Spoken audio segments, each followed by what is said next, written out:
एक गांव में एक बहुत ही सीधा साधा और सरल हृदय का आदमी रहता था। वह अपनी पत्नी और 2 बेटियों के साथ खुशी रुशी जीवन बिता रहा था।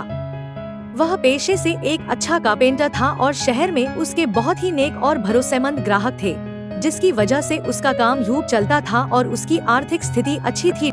एक दिन उस आदमी का मामा उसके पास आया और उससे 1 लाख रुपए उधार मांगे। सीधे आदमी के पास तुरंत इतनी बड़ी रकम नहीं थी, इसलिए वह उधार देने से मना कर दिया। यह सुनकर मामा उसके पैरों में गिर गया और गिड़गिड़ाने लगा।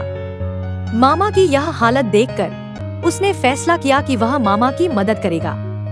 उसने अपने एक भरोसेमंद ग्राहक से ब्याज पर 1 लाख रुपए उधार लिए और वह रकम मामा को दे दी।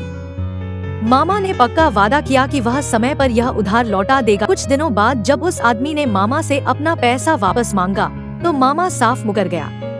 मामा ने हैरानी जताते हुए कहा, कौन सा पैसा? मैंने तुमसे कोई उधार नहीं लिया। यह सुनकर उस आदमी के पैरों तले जमीन खिसक गई। उसने मामा से बहुत विनती की और अपने दिए गए पैसों का हवाला दिया, लेकिन मामा ने पूरी तरह से मना कर दिया। हार मानकर वह आदमी उदास मन से वापस लौट आया। धीरे धीरे उस आदमी के ग्राहक से लिए गए उधार पर ब्याज चढ़ना शुरू हो गया। उसकी पत्नी ने मामा से इस विषय पर बहुत झगड़ा किया और जैसे तैसे सिर्फ 20,000 रुपए वापस लेने में सफल हो पाई। बाकी बचा हुआ बड़ा उधार अब उस भले आदमी को ही वापस करना था। अपने ग्राहक का कर्ज चुकाने के लिए उस भले आदमी को मजबूरी में अपनी पत्नी के सारे जेवर बेचने पड़े। कर्ज चुकाते चुकाते धीरे धीरे उसका बढ़ई का कारोबार भी ठप पड़ गया। लगातार चिंता और तनाव के कारण वह आदमी दिल की बीमारी का शिकार हो गया। एक हंसता खेलता, आर्थिक रूप से मजबूत कारीगर अपनी एक गलती के कारण आज इतना गरीब और बीमार हो गया था।